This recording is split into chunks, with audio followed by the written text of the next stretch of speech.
সে শরণাপন্ন হই, সাহায্যের জন্য প্রার্থনা করি, পথ জানতে চাই, তাই না? কিন্তু আপনি কি কখনো ভেবে দেখেছেন একটা পাথরকেও ঈশ্বরের মূর্তি হওয়ার জন্য কতটা পরিশ্রম করতে হয়েছে?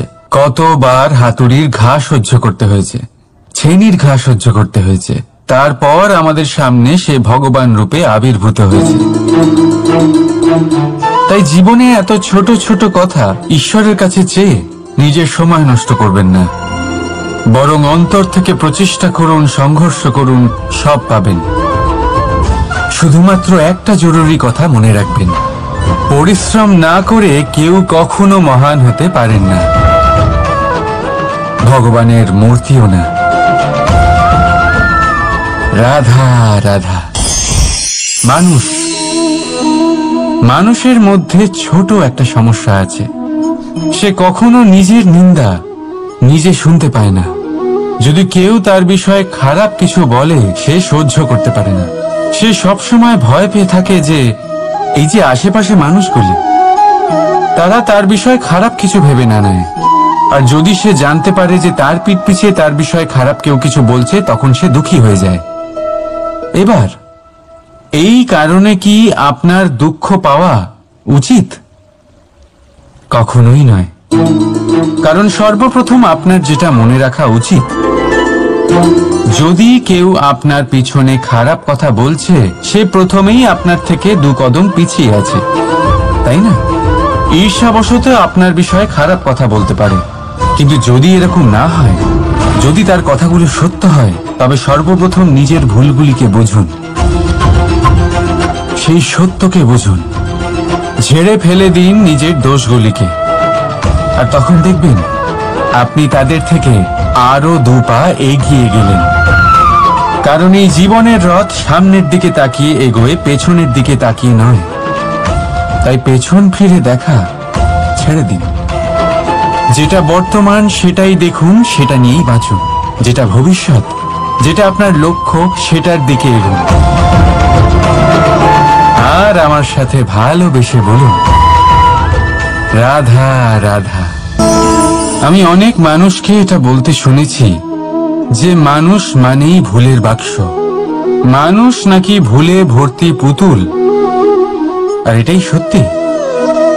দেখুন, ভুল কার দ্বারা হয় না, প্রত্যেকের দ্বারা হয়। আর একটা নয়, অনেক ভুল হয়। কিন্তু মনে রাখবেন, তাদের বস্ত্রতেই কাদা লাগে যারা কাদা পরিষ্কার করার প্রচেষ্টা করেন। তাহলে যেখানে চেষ্টা আছে সেখানে ভুল তো হবেই।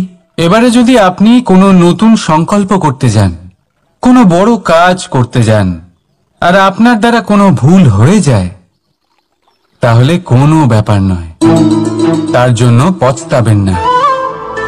নিজের ভুলটাকে চিনুন, তাকে বুঝুন, তাকে শুধরাবার চেষ্টা করুন। আর সব থেকে জরুরি কথা, নিজের ভুল থেকে শিখুন। তাদের হাত থেকেই রক্তপাত হয় যারা কাঁটার মধ্যে লুকোনো ফুলকে খোঁজার চেষ্টা করে। তাই মনে রাখবেন, যে জীবনে কোনো ভুল করেনি সে জীবনে নতুন কিছু করার কোনো চেষ্টাও করেনি। এই ভুল আপনার সব থেকে বড় শিক্ষক। তাই সেটাতে দুঃখী হবেন না, তার জন্য পস্তাবেন না। এই ভুলকে সম্ভ্রম করতে শিখুন। তারপর দেখবেন আপনি নিজেকে জীবনে আরো শিখরে নিয়ে যাবেন। রাধা রাধা। ভাবুন, যদি আপনার পথে, আপনার বাড়িতে, কর্মস্থানে বা যে কোনো জায়গায় আপনি কোনো সাপ দেখতে পান, তবে আপনি কি করেন? সেই সাপের থেকে আপনি দূরে পালাবার চেষ্টা করেন, বা সেই সাপকে আপনি সরিয়ে ফেলার চেষ্টা করেন। চেষ্টা করেন যাতে সাপের থেকে আপনি মুক্তি পান, যাতে সে আপনাকে ছোবল না মারে, তাই না? এবার ভাবুন, যদি সেই বিষধর সাপের কাছে মণি আছে জানতে পারেন, তাহলে কি করবেন? তখন আপনি তাই করবেন, সেই সাপের থেকে দূরে পালানোর চেষ্টা করবেন। এবার দেখুন কি অদ্ভুত ব্যাপার, মানুষ সাপের থেকে দূরে পালাতে থাকে, তার কাছে মণি আছে সেটা জেনেও। কিন্তু এই মানুষ ধনী আর দুষ্ট লোকের কাছে নিজে পায়ে হেঁটে যায়, চেষ্টা করে যে তার উপর ওদের কৃপা দৃষ্টি থাকে। আর এই সব কাজ শুধুমাত্র ধন লাভ করার জন্য। তাই মনে রাখবেন, সে রূপবান হোক বা ধনবান, দুষ্ট তো দুষ্টই থাকে, আর এই দুষ্টদের থেকে দূরে থাকাটাই মঙ্গলজনক। কাছে তাদের রাখুন যাদের মনে প্রেমের অমৃত আছে, কাছে তাদের রাখুন যারা জীবনে কর্মের ওপর নির্ভরশীল। রাধা রাধা। ভেবে দেখতে গেলে দুধকে জলের থেকে বেশি ভালো মনে করা হয়, আর সেই জন্য দুধের মূল্য জলের থেকে অনেক বেশি হয়। এবার যদি এই দুধ দিয়েই দই বানানো হয়, তাহলে এর আয়ু আরো কিছুদিন বেড়ে যায় এবং এর মূল্য আরো কয়েক মুদ্রা বেশি। এবার যদি এই দই থেকে মাখন বানানো হয়, তাহলে তার আয়ু আরো কয়েক সপ্তাহ বেড়ে যায় আর তার মূল্য আরো কিছু মুদ্রা বেশি। এবার এই মাখন থেকে যদি ঘি তৈরি করেন, তবে এর আয়ু অনেক বছর বৃদ্ধি পায় এবং এর মূল্য মাখনের থেকে আরো কয়েক মুদ্রা বেশি। এবার এই সব কিছুর মূলে দুধই আছে, কিন্তু এদের সকলের আয়ুতে এদের মূল্যে এত তফাৎ কেন? তার কারণ এই যে দুধকে দই হওয়ার জন্য অনেক কষ্ট সহ্য করতে হয়, দইকে মাখন হওয়ার জন্য লাঠির আঘাত সহ্য করতে হয়, আর মাখনকে ঘি হওয়ার জন্য বহু ঘন্টা ধরে আগুনের তাপ সহ্য করতে হয়। তারপর গিয়েই মাখন ঘি হয়, তারপরেই এর আয়ু বাড়ে এবং মূল্য বৃদ্ধি পায়। এবার আমরা মানুষেরাও সবাই সমান, দুধের মতো, কিন্তু মহান সেই হয় যে কঠিন পরিস্থিতির মুখোমুখি হয়, যে বিপদের মোকাবিলা করে, যে এই প্রতিযোগিতাগুলোয় সফল হয়। এই সব করলে তবেই জীবনে অগ্রসর হতে পারবে, তবেই জীবনে আপনার যশের আয়ু বৃদ্ধি পাবে, আর তখনই এই সংসার আপনাকে মহান মনে করবে। রাধা রাধা। চাপ আর ভার, এই দুটো শব্দ আপনাদের খুব চেনা লাগছে তো?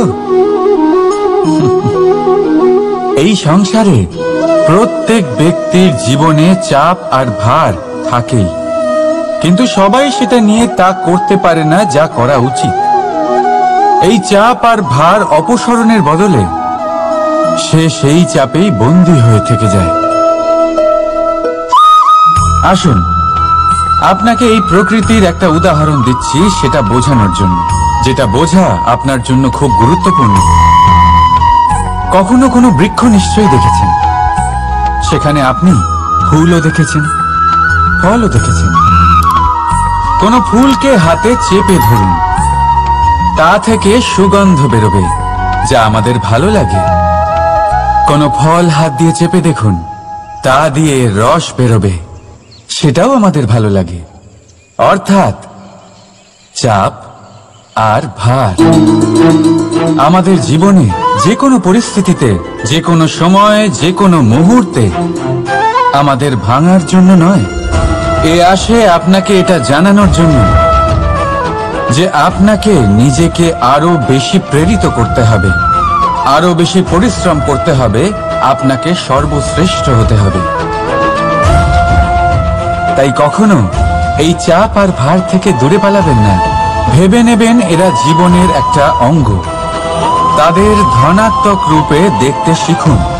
যদি এটা আপনি শিখে নেন, তাহলে বিশ্বাস করুন, আপনার আসল বিকাশ এখান থেকেই শুরু হবে। রাধা রাধা। এই পাথর দেখতে পাচ্ছেন আপনি? কত গোল, কতটা চকচকে। বাচ্চাদের অনেক সময় এটা নিয়ে খেলতে ভালো লাগে, আর কেনই বা লাগবে না? কতটা সুন্দর আর মসৃণ এটা। কিন্তু আপনি কি কখনো ভেবে দেখেছেন এই পাথর আগে কি ছিল? কোনো বিশাল আকার পর্বত, কোনো বিশাল আকার পাথরের একটা বড় ভেঙে যাওয়া অংশ বিশেষ, যেটা কোনোভাবে নদীতে পড়ে নদীর ধারার সাথে বইতে থাকলো। মাটির সাথে ঘর্ষণ হলো, বালির কণার সাথে ঘর্ষণ হতে থাকলো, আর তারপর ধীরে ধীরে এই আকার পেল। এবার আমরাও এই পাথরের মতোই। তাই মনে রাখবেন, আপনার ব্যক্তিত্ব, আপনার এই স্বরূপ ঈশ্বরের দেওয়া কখনোই নয়। হ্যাঁ, প্রকৃতি অবশ্যই আপনাকে জন্ম দিয়েছেন, কিন্তু আপনি নিজে নিজের ব্যক্তিত্বের রচয়িতা। আর আপনি তা রচনা করেন কঠিন পরিস্থিতির মুখোমুখি হয়ে, সংকটের ধারা পার করে। তাই আপনিও এই পাথরের মতো নিরন্তর চেষ্টা করতে থাকুন, নিজের অস্তিত্ব বজায় রাখুন, এই অস্তিত্বকে মহান করতে থাকুন। আর আমার সাথে ভালোবেসে বলুন, রাধা রাধা। সংসারে হলে আপনার হাতে কি আছে? আপনার হাতে আছে সেই সময় যেটা আপনি এখন কাটাচ্ছেন, সেই সময় যখন আপনি আমার কথা শুনছেন, সেই সময় যখন আমি আপনার সাথে কথা বলছি। শুধু এটাই আপনার হাতে আছে। এবার এটাকে নিয়ে আপনি কি করবেন? চিন্তা করে নষ্ট করবেন? আমি তো এটাই বলবো যে আপনার পর্যবেক্ষণ করা উচিত। পর্যবেক্ষণ করুন যে এই সময়ের সদ্ব্যবহার আপনি কিভাবে করবেন, কিভাবে আরো বেশি মহান কাজ করবেন, ভালো কাজ করবেন, কিভাবে সকলের সাথে আনন্দ ভাগ করবেন। তাই মনে রাখবেন যে চিন্তা চিতা অবধি নিয়ে যায়, আর পর্যবেক্ষণ মনকে একাগ্র করে তোলে। রাধা রাধা। ব্যক্তি কখন সফল হয়, কখন অসফল, কখন ক্ষতি হয়, কখন লাভ, কখন জয় হয়, কখন পরাজয়, এসব কিসের উপরে নির্ভরশীল? বেশিরভাগ লোকেই বলবেন পরিস্থিতির ওপর। আর সেটা ঠিকও। যদি বাইরে বর্ষার পরিবেশ থাকে, তবে সেখানে বস্ত্র কিভাবে শুকোতে পারে? যদি ঝড়ের পরিবেশ থাকে, তাহলে নৌকা কিভাবে পার করানো যেতে পারে? কিন্তু যদি আমি আপনাকে আসল সত্যি বলি, তাহলে অসফলতার কারণ পরিস্থিতি নয়, সেই পরিস্থিতিকে স্বীকার করে নেওয়া। প্রত্যেকের জীবনে এরকম সময় অবশ্যই আসে যখন আমরা চাইলেও পরিস্থিতিকে পাল্টাতে পারি না। পরিস্থিতিকে পাল্টানো অসম্ভব হয়ে ওঠে। এরকম সময়ে একটাই উপায় আছে, পরিস্থিতিকে নয়, মনস্থিতিকে বদলান, আর দেখবেন সবকিছু ভালো হবে।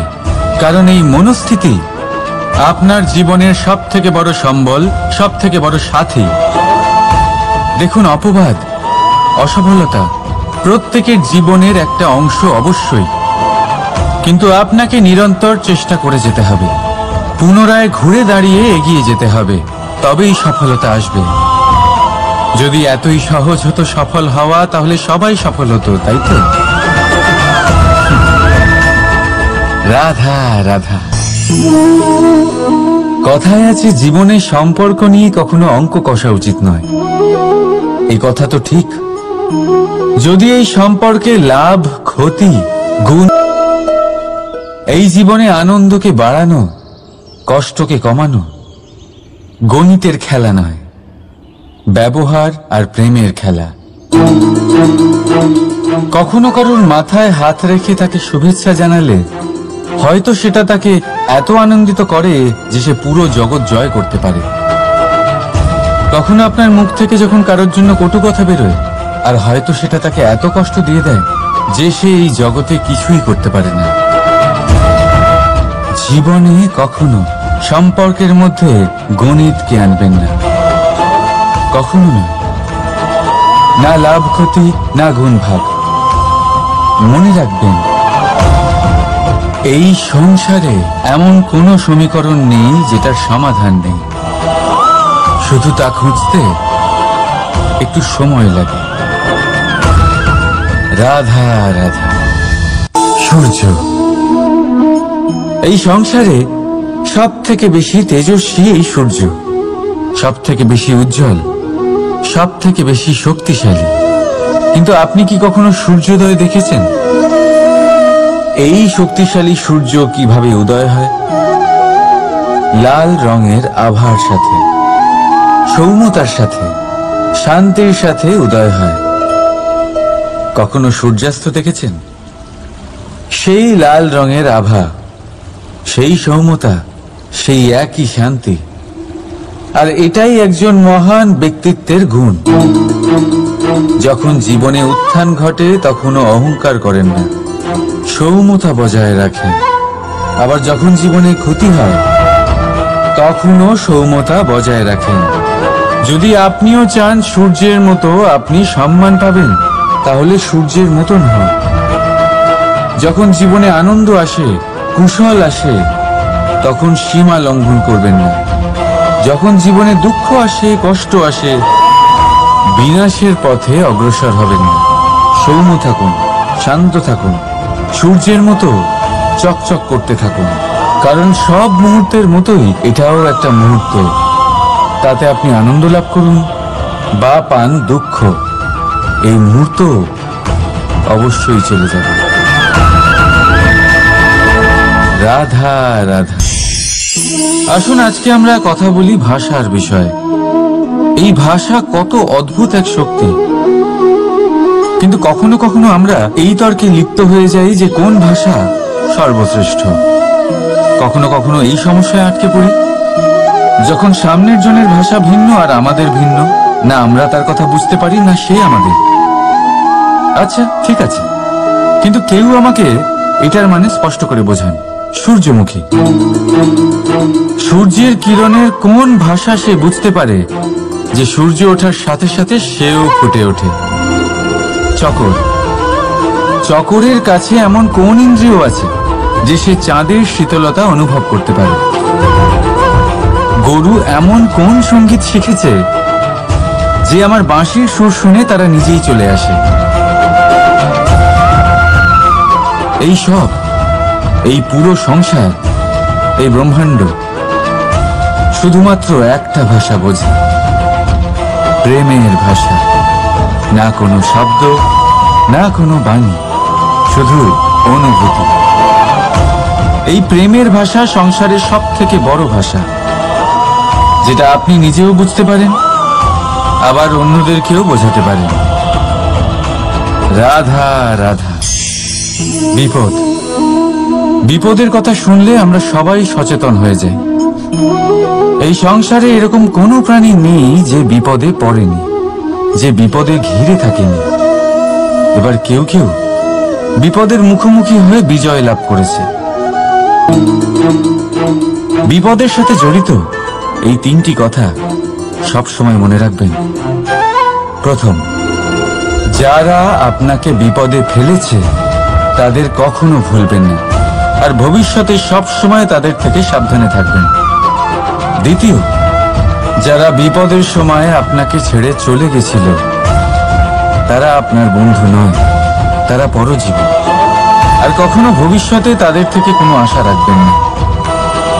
আর তৃতীয়, যারা আপনার বিপদের সময় আপনার পাশে থেকেছে, আপনার মনোবল বাড়িয়েছে, তারা আপনার সত্যিকারের বন্ধু, তাদের কোথাও যেতে দেবেন না। তাহলে বিপদের সাথে জড়িত এই তিনটি কথা যদি আপনি মনে রাখেন, তাহলে বিপদ ভুলেও কখনো আপনার জীবনে আর আসবে না। রাধা রাধা। সফলতা, অসফলতা, এই দুই প্রত্যেকের জীবনের এক অভিন্ন অঙ্গ। কিন্তু সফলতা আর অসফলতার থেকেও বেশি আর গুরুত্বপূর্ণ বিষয় তার থেকে পাওয়া শিক্ষা, যা বেশিরভাগ মানুষই বুঝতে পারে না। এবার দেখুন না, যখন আপনি জীবনে সফল হন, আপনার আপনজনেরা, আপনার বন্ধুরা জানতে পারেন আপনি কে, আপনার সামর্থ্য কি। কিন্তু যখন আপনি অসফল হন, তখন আপনি জানতে পারেন আপনার বন্ধুকে, আপনার আপনজনকে। কেমন অদ্ভুত ব্যাপার, তাই না? সময় আমরা কেউ দেখতে পাই না, কিন্তু এই সময় আমাদের অনেক কিছু দেখিয়ে দেয়। সেই জন্য এই সময়কে আর এই সফলতাকে সমানভাবে দেখুন, সমান দৃষ্টিতে দেখুন, আর এই দুজনকেই সম্মান করুন। জীবনে আপনি অনেক কিছু শিখবেন, জীবনে আপনি অনেক দূর এগোবেন। রাধা রাধা। বন্ধুত্ব, সংসারের সব থেকে বড় সম্পর্ক এই বন্ধুত্ব। জীবনে মা, বাবা, ভাই, বোন, এইসব সম্পর্ক আমরা বাঁচতে পারি না, কারণ এগুলি আমরা জন্মের সাথেই পাই। কিন্তু বন্ধুত্ব একটাই এমন সম্পর্ক যেটা আমরা বাছাই করতে পারি, যা আমরা বানাই, যা আমরা এগিয়ে নিয়ে যাই। তাই এই বন্ধুত্ব নিয়ে গর্ব করুন, যাকে আপনি বন্ধু বেছেছেন তাকে নিয়ে গর্ব করুন। যদি আপনারা দুজনে একসাথে থাকেন তাহলে সেটা নিয়ে গর্ব করুন। যদি আপনার বন্ধু জীবনে এগিয়ে যায়, সফলতা পায়, তাহলে গর্ব করে বলুন এই সফল মানুষটি আমার বন্ধু। যদি আপনার বন্ধু কোনো কারণে পিছিয়ে পড়ে, কোনো বিপদে পড়ে যায়, তখনও গর্বের সাথে তার পাশে দাঁড়িয়ে বলুন যে এই মানুষটি আমার বন্ধু। বন্ধুর সাথে একজোট হয়ে দাঁড়িয়ে থাকুন, যে কোনো পরিস্থিতিতে, সেটা ভালোই হোক বা খারাপ। এটাই মানুষের সব থেকে বড় পরীক্ষা। আর যে এই পরীক্ষায় উত্তীর্ণ হবে, বুঝে নেবেন তার জীবনে কোনো বিপদ আসতেই পারবে না, তারও না, তার বন্ধুর জীবনেও না। তাহলে আসুন আর আমার সাথে ভালোবেসে বলুন, রাধা রাধা। নির্মাণ করতে গেলে প্রথমে ভাঙনের জ্ঞান অত্যন্ত আবশ্যক। তার উদাহরণ আমি দেব এর দ্বারা।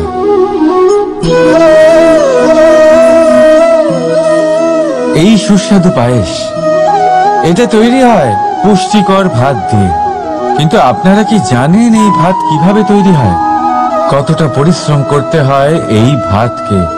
সর্বপ্রথম একে জলে ডুবে থাকতে হয়, তারপর সূর্যের প্রবল তাপে একে গরম হতে হয়, আর তারপরে ঢেঁকির মার সহ্য করতে হয়।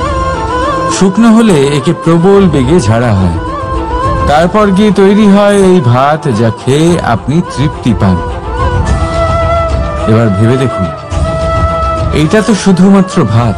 মানুষকে নিজেকে প্রতিষ্ঠিত করবার জন্য কত বড় পরীক্ষার সম্মুখীন হতে হয়। এই পরীক্ষার থেকেই তো আমরা ভয়ভীত হয়ে থাকি। পাবেন না, এই পরীক্ষার মুখোমুখি হন সাহসের সাথে, ধনাত্মক রূপে। একেই বলে বাধা পেরোনো, একেই বলে পরিশ্রম, একেই বলে আহ্বান।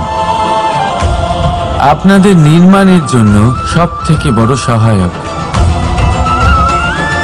রাধা রাধা। আমরা সকলে পরিশ্রম করি আর তার ফলও আমরা ভোগ করি। কিন্তু অনেক সময় এরকম হয় যে পরিশ্রম আমরা করি, কিন্তু বাহবা অন্য কেউ পেয়ে যায় বা অন্য কেউ নিয়ে যায়। এবার এই সময় আমরা নিরাশ হয়ে পড়ি, হতাশ হয়ে পড়ি, তারপর কাজে আমাদের একটুও মন বসে না। আমরা আমাদের পূর্ণ যোগদান করা বন্ধই করে দিই। চিন্তা করতে থাকি যে পুনরায় যদি এরকম পরিশ্রম করি আর পুনরায় সেই পরিশ্রমের বাহবা অন্য কেউ নিয়ে যায়, তাহলে সেই পরিশ্রম করেই বা কি লাভ? আর তার পরিণাম, এই সংসার আপনাকে নিকৃষ্ট মনে করতে শুরু করে। এবার আপনি জিজ্ঞেস করবেন, এরকম সময় কি করা উচিত? আপনাকে একটা কথা বলে রাখি, যে যদি আপনি এই নিয়ে চিন্তাই না করেন যে আপনার পরিশ্রমের বাহবা অন্য কেউ পেয়ে যাবে, তাহলে আপনি এই সংসারে মহান থেকে মহানতর কাজ করতে পারবেন। প্রত্যেকবার নিজের থেকে ওপরে যেতে পারবেন। আর এই সিঁড়ি অনেক লম্বা। তাই মনে রাখবেন, যখন কোনো বাগানে ফুল ফোটে, তাহলে লোকে মালিকে বাহবা দেয়, কিন্তু যখন সুগন্ধ বেরোয় তখন লোকে মালিকে নয়, সেই ফুলকে মনে রাখে। সেই জন্য নির্বিকার হয়ে চেষ্টা করতে থাকুন, পরিশ্রম করতে থাকুন। আপনি বাহবা অবশ্যই পাবেন। যদিও বা আপনাকে বাহবা দিতে লোকে ভুলে যায়, এই প্রকৃতি কখনো ভুলবে না। রাধা রাধা। আমরা মানুষ যাকে ভালোবাসি তার জন্য সব কিছু করতে পারি। যেমন ধরুন, মা আর বাবা নিজের সন্তানের জন্য কি না করেন। তারা জন্ম থেকে চেষ্টা করেন যাতে তাকে সেই সব দিতে পারেন যা তার প্রয়োজন। ওর স্বাস্থ্য যাতে ঠিক থাকে, তাই ওর দেখাশোনা করেন, ওর জন্য চিন্তা করেন। আজীবন চেষ্টা করেন, ধন অর্জন করেন, যাতে সন্তানকে একটা বাড়ি দিতে পারেন, যাতে সন্তান খুশি থাকে। কিন্তু এর মধ্যে কিছু না কিছু অবশ্যই অনুচিত। এবার আপনি জিজ্ঞেস করবেন এর মধ্যে অনুচিত কি আছে? আমাদের নিজেদের সন্তানকে কিছু দিয়ে যদি আমরা সন্তুষ্টি লাভ করি তাহলে এতে ভুল কি? এবার আপনি এটা বুঝতে পারছেন না যে আপনার সন্তানকে ভবিষ্যতে এর অনেক বড় মূল্য দিতে হতে পারে। আপনার সন্তানকে, আর কারণ নয়। যখন সে কিছু পেতে চাইবে সেই সন্তান সর্বপ্রথম আপনার দিকে তাকাবে। নিজে পরিশ্রম করে সেটা পাওয়ার চেষ্টা সে কখনোই করবে না। আর যখন সেটা পাবে না তখন সবথেকে বেশি দুঃখ সেই আপনার সন্তানেরই হবে। তাই যদি সন্তানকে কিছু দিতে হয় তাহলে বাড়ি নয়, শিক্ষা দিন। একটা ভালো চরিত্র নির্মাণ করার চেষ্টা করুন, কারণ একটা ভালো চরিত্রই এই সংসারে সফলতার চরম শিখরে পৌঁছতে পারে। রাধা রাধা। এই সংসারে সব থেকে বড় রোগ কোনটা? কেউ বলবে খিদে, কেউ বলবে বার্ধক্য, কেউ বলবে জ্বর আদি ইত্যাদি। আমরা সব সময় চেষ্টা করি যে আমরা এই সব রোগ থেকে দূরে থাকি। সময় মতো আমরা চিকিৎসকের সাথে দেখা করি। অনেক চেষ্টা করি যাতে এই রোগ আমাদের আশেপাশেও না ঘোরাফেরা করতে পারে। কিন্তু জগতের সব থেকে বড় রোগ সব সময় আমাদের সাথেই থাকে, আর এই রোগের নাম হলো ভয়। যে কোনো কিছুর ভয়। লোকে কি ভাববে এর ভয়। যদি আমি এটা করি তাহলে কি হবে এর ভয়। যদি আমি এটা না করি তাহলে কি হবে এর ভয় আদি ইত্যাদি। দেখতে গেলে প্রত্যেক মানুষের মনে একটা ভয় আছে যা তাকে কষ্ট দেয়। এবার এই ভয় কি করে? আপনার শক্তিকে, আপনার আত্মবিশ্বাসকে, আপনার ব্যক্তিত্বকে শেষ করে দেয়। তাই মনে রাখবেন, যদি আপনি আপনার ভাগ্য নিজে বানাতে চান তাহলে সবার আগে ভয়মুক্ত হয়ে যান। আপনি নিজেই দেখুন কি অদ্ভুত ব্যাপার এটা, যা এখনো ঘটেনি সেটা ভেবে এত ভয় পাই যে বর্তমানে নিজেদের কষ্ট দিই। সেই জন্য যা এখনো ঘটেনি তা নিয়ে দুশ্চিন্তা করবেন না। হ্যাঁ, যেটা হয়ে গেছে সেটা সমীক্ষা অবশ্যই করুন, তা থেকে শিখুন, অবশ্যই জীবনে অগ্রসর হন। আর এখনকার জন্য নির্ভয় হয়ে আমার সাথে ভালোবেসে বলুন রাধা রাধা। আপনার কি মনে আছে যে আপনি শেষবার কবে পরাজিত হয়েছেন? আপনার ভুল কবে হয়েছিল? আপনি কবে অসফল হয়েছিলেন, কবে পরাজিত হয়েছিলেন? মনে নেই? তাহলে তো আপনি নিজের জীবনের সব থেকে বড় শিক্ষককে হারিয়ে ফেলেছেন। আপনার বিগত হার, পরাজয়, ভুল এটাই আপনার জীবনের প্রধান শিক্ষক আর প্রধান সহায়ক। এটাই আপনাকে শেখায় যে কি করা উচিত, কি করা উচিত নয়। এই প্রকৃতি আমাদের কি শেখাতে চাইছে তা বুঝুন। এমন কি কোনো দিন আছে যার শেষে রাত আসে না? এমন কি কোনো নদী আছে যা শুকিয়ে যায় না? এমন কি কোনো বৃক্ষ আছে যার পাতা ঝরে না? এমনই তো হয়। কিন্তু যদি সূর্য পরাজয় স্বীকার করে তাহলে রাতের পরে কখনোই দিন আসবে না। যদি নদী হার মেনে নেয় তাহলে সে আবার বর্ষা ঘটাতে কখনোই সাহায্য করতে পারবে না। যদি বৃক্ষ হার মেনে নেয় তাহলে সে বসন্ত ঋতুতে না নতুন পাতার জন্ম দিতে পারবে আর না গ্রীষ্মকালে ছায়া প্রদান করতে পারবে। যদি এরা সবাই হার মেনে নেয় তাহলে ধরিত্রী তৃষ্ণার্ত থাকবে। প্রকৃতি আমাদের এটাই শেখায় যে হার, অসফলতা, পরাজয় এগুলো আমাদের জীবনে আসবেই আসবে, আর আমাদের শিক্ষা দিতে আসবে, আমাদের মঙ্গলের জন্য আসবে। তাই নিজের দৃষ্টিভঙ্গি সেরকমই রাখুন। তাই ধনাত্মক দৃষ্টিভঙ্গি দিয়ে দেখুন, নিজের হার, নিজের পরাজয় থেকে শিক্ষা নিয়ে অগ্রসর হতে থাকুন। নিশ্চিত রূপে আপনি জয়ী হবেন। আর যখন জয়ী হবেন তখন মন প্রসন্ন হয়ে বলবে রাধা রাধা।